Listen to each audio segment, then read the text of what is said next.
अंतरवली सराटीतून मनोज जरांगे आज मोठ्या संख्येने मुंबईमध्ये पोहोचलेले आहेत। अमरण उपोषणाची घोषणा त्यांनी तिथे केलेली आहे। त्यांची मागणी आहे की ओबीसीतून आरक्षण मराठ्यांना देण्यात यावे। तर नेमकं या सगळ्यावरती ओबीसी नेते किंवा ओबीसी समाजाचं काय म्हणणं आहे हे जाणून घेण्यासाठी माझ्यासोबत आता लक्ष्मण हाके आहेत। सर, नेमके तुमचं म्हणणं काय आहे? तुम्ही बघताय की आज गेल्या अनेक दिवसांपासून ओबीसीतून आरक्षण पाहिजे अशी मागणी केली जाते सातत्याने। आज रोजी ओबीसीचं आरक्षण संपलेलं आहे असं आम्ही खूप जिम्मेदारीने जबाबदारीनं सांगतोय। कारण महाराष्ट्रात 58-59 लाख बोगस कुणबी नोंदीद्वारे ओबीसीचं आरक्षण संपलेलं आहे।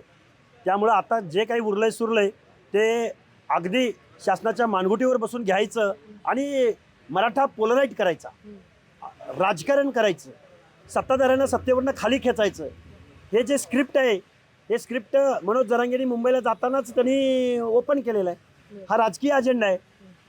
तुम्ही सारखं सातत्याने म्हणताय की हे राजकीय अजेंडा आहे, राजकीय पाठिंबा त्याला या सगळ्या गोष्टींना कोणाचा आहे? नेमकं काय समोर येतं? मी सांगितलंय मगाशी, सर्व पक्षीय आमदार खासदार रसद पुरवतायत, उघड पुरवतायत, पैसे पुरवतायत, बॅनर लावतायत, चॅनलवर येऊन समर्थन करतायत। आणि चॅनलवर समर्थन करताना गेवराईचा आमदार म्हणतो की मी क्षत्रिय आहे, हे संविधानाला मान्य नाही। क्षत्रिय असणारा सोशल बॅकवर्डनेस मधलं आरक्षण कसं मागू शकतो? या आमदारांचं कुठेतरी काउन्सिलिंग करा। आरक्षण कुणाला दिलं जातं, का दिलं जातं, ओबीसी म्हणजे कोण? हे सत्ता सत्तेतनं पैसा रेती सम्राट आमदार जर जरांगेला सपोर्ट करत असतील तर ओबीसीच्या हक्क अधिकारासाठी आमदार खासदार पुढे येणार नसतील तर आम्हाला रस्त्यावर उतरवावं लागेल। आज जेव्हा असं चित्र होतंय तेव्हा अनेक राजकीय नेते अनेक राजकीय नेते पाठिंबा देत आहेत। तेव्हा असं वाटतंय का कुठेतरी की फक्त जेव्हा मतांची वेळ येते तेव्हा ओबीसींच्याकडे मतासाठी येतात आणि त्यानंतर आता त्यांना पाठिंबा दिला जातो? झुंडीला बळी पडतायत। त्यांना जर 10% लोकांची एवढी झुंड वाटत असेल, भीती वाटत असेल, दहशत वाटत असेल, आम्ही 50% आहोत आणि आम्ही विधानसभेला डायरेक्ट इनडायरेक्ट दाखवून दिलंय। त्यामुळं तुम्हाला 10%ची भाषा कळत असेल तर आम्ही 50% आहोत आणि मग 50% एकत्र आल्यावर तुमचं काय होईल हे आम्ही दाखवून देऊ। आपल्यासोबत ॲडव्होकेट मंगेश ससाणे देखील आहेत। सातत्याने हा विषय परत येतोय वरती, कारण मनोज जरांगे हे ओबीसीतून आरक्षण मागतायत। लक्ष्मण हाकेंनी देखील सांगितलं की अनेक राजकीय नेते ह्याला पाठिंबा देत आहेत। तर नेमकं कोण पाठिंबा देते, काय रसद पुरवली जाते? नाही, नक्कीच आपण जर पाहिलं तर सत्तेतले मंत्री दादासाहेब भुसे ते पण म्हणतात की मनोज जरांगेची मागणी योग्य आहे म्हणून। तुम्ही शरद पवारांचे आमदार, एकनाथ शिंदेचे आमदार, खासदार बजरंग सोनवणे, प्रकाश सोळंके, संदीप क्षीरसागर गाडीत बसून येतात ते। तर मुळात कुठंतरी एका प्रस्थापित समाजाचं वर्चस्व या महाराष्ट्राच्या राजकारणावर राहावं आणि गेल्या 7-8 वर्षापासून ते कुठंतरी एका वेगळ्या समाजाच्या व्यक्तीकडे गेलंय, म्हणजे फडणवीसांकडे गेलंय। म्हणून तर या सगळ्यांनी हा सगळा आपण जे म्हणतो जे काय एक रिंगण केलंय किंवा एक प्रेशर टॅक्टिक्स केली जाती आणि एक माणूस उभा केलाय भावलं म्हणून मनोज जरांगे त्याच्या रूपाने। पण यांनी जो अजेंडा घेतलाय तो ओबीसींचा घात करणार आहे। यांच्या कुणाच्या मध्ये पण हिंमत नाहीये। पवार साहेब राजकारणाचे भीष्म पितामह आहे। ते एका साईडला त्यांचा पक्ष ओबीसीची मंडल यात्रा काढतोय आणि एका साईडला त्यांचा आमदार गाडीत बसून मनोज जरांगेला घोषणा देतोय। मग तुम्ही भूमिका स्पष्ट करा की मनोज जरांगेची ओबीसी मधनं आरक्षण द्यायची मागणी योग्य आहे का अयोग्य आहे? तुमच्या पक्षाची अधिकृत भूमिका काय आहे? राज्य सरकारने सर्व पक्षीय बैठक बोलवावी आणि या सगळ्यांचे मग उद्धव ठाकरे असतील, शरद पवार असतील, काँग्रेस असेल, मनसे असेल, भाजप असेल, अधिकृत भूमिका तिथं जाहीर करायला लावावी। तर मुळात या सगळ्यांनी या मनोज जरांगे रूपी हा राक्षस ओबीसींच्या मानगुटीवर बसवलाय। आपल्या इथं एक म्हण प्रचलित आहे, मांजराच्या गळ्यात घंटा कोण बांधणार? मनोज जरांगेला कोणाला सांगायची ताकद नाहीये की 10% वेगळं ओबीसीतनंच आरक्षण दिलंय एससीबीसीचं। त्यानंतर त्याच्या आधी ईडब्ल्यूएस 10% आरक्षण होतं। त्या ईडब्ल्यूएस आरक्षणामधून 8.5% लाभ मराठा समाजाने घेतलेला आहे आणि ही आकडेवारी चंद्रकांत दादा पाटलांनी विधानसभेमध्ये मांडली आहे। मग मनोज जरांगेला सांगायची कोणाची हिंमत का होत नाहीये? त्यामुळं हे आंदोलन सामाजिक नाहीये, हे राजकीय आहे आणि सर्वात महत्वाचं समाज भोळा आहे, समाज भावनिक आहे। शेतकरी आत्महत्या होतात, नापीक होती, अतिवृष्टी होती, दुष्काळ पडतो, याचं सगळ्याचं उत्तर म्हणजे फक्त ओबीसी आरक्षण आहे असं या बिचाऱ्या मराठा बांधवांना या मनोज जरांगेंनी डोक्यात घुसवलेलं आहे आणि त्यामुळं हे सगळं चाललेलं आहे. त्यामुळं आता कुणीतरी वैचारिक बैठक असलेल्या समोर यावं मराठा समाजातल्या या नेत्यांनी हे राजकारण बाजूला ठेवावं. तुम्ही दुसरा अजेंडा घ्या फडणवीसांना अडचणीत आणायचा, पण ओबीसीच्या ताटात माती कालवताय. वेगळं सेपरेट ताट तसंच शिळं पडणार आहे त्या ईडब्ल्यूएसचं आणि एससीबीसीचं. तर हे कुठंतरी ही मांडणी झाली पाहिजे. पण आता एक अटीतटीची लढाई आहे. सरकार इतकं दबावाला बळी पडलंय की सरकारने 1 दिवसाची तिथं परवानगी दिलेली आहे. हे जरांगे म्हणतात आम्ही बाहेरच निघणार नाही. अख्खी मुंबई जाम केलेली आहे, ते CST जाम केलेलं आहे. आणि यांच्यामध्ये एवढी इच्छाशक्ती आहे का यांना संध्याकाळी 6 वाजता बाहेर काढायची? त्यामुळं या दबावामुळं मागच्या वेळेस पण सगळे सोयरे सारखा ढोबळ शब्द त्या कायद्यात टाकणारा GR आला. आता पण दबावाला बळी पडून ओबीसीला काय, ओबीसी मुकी बिचारे कुणी हाका, त्यांना असं वाटलेलं आहे. तर असं होणार नाही.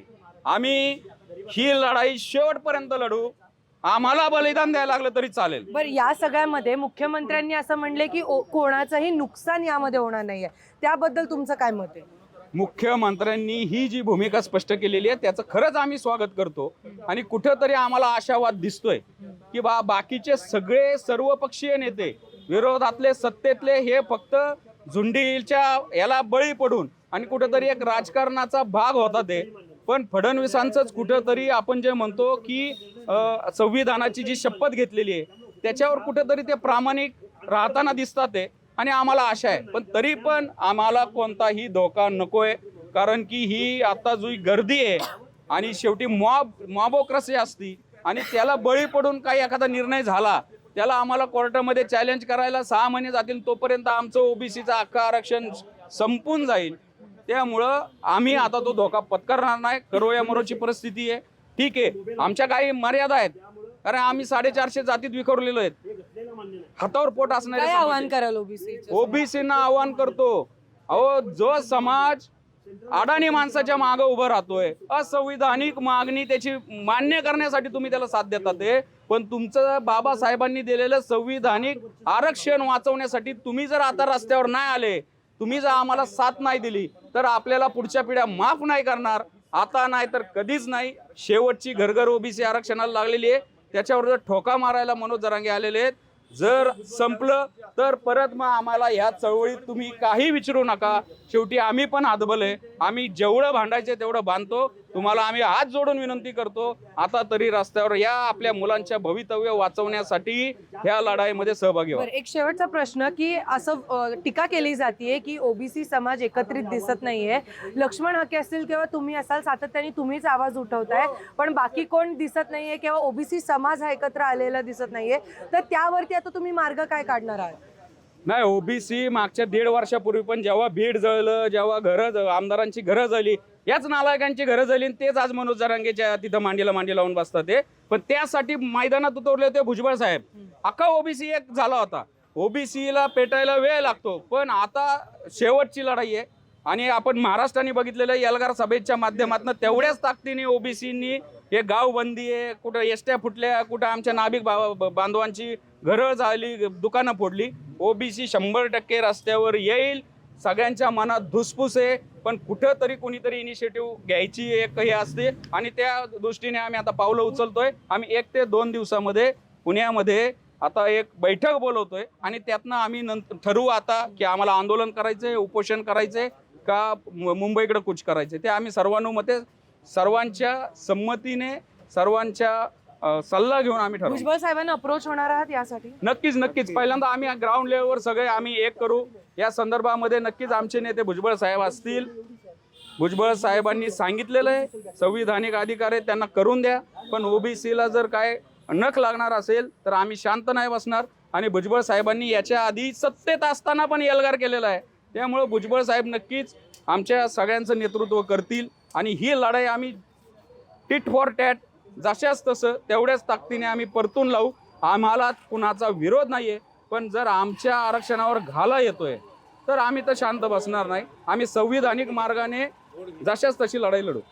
नक्कीच आपण बघितलं की मनोज जरांगेंची ही जी मागणी आहे ती असंविधानिक आहे आणि त्यासोबतच पुढच्या 2 दिवसात पुणे शहरामध्ये ओबीसी समाजाची एक बैठक बोलवली जाणार आहे. त्यासोबत जे ग्राउंड लेवलवरचे सगळे पदाधिकारी आहेत त्यांच्याशी चर्चा होणार आहे आणि त्यानंतर काय भूमिका घेतली जाईल हे देखील आता मंगेश ससाणे यांनी सांगितलं. तर आता हे पाहणं महत्त्वाचं असणार आहे की ओबीसी समाज कसा एकत्रित येतोय आणि यावरती जसं यांनी सांगितलं टिट फॉर टॅट ते करणार आहे. तर नेमकं काय स्वरूपाचं ते टिट फॉर टॅट असेल हे पाहणं महत्त्वाचं असणार आहे.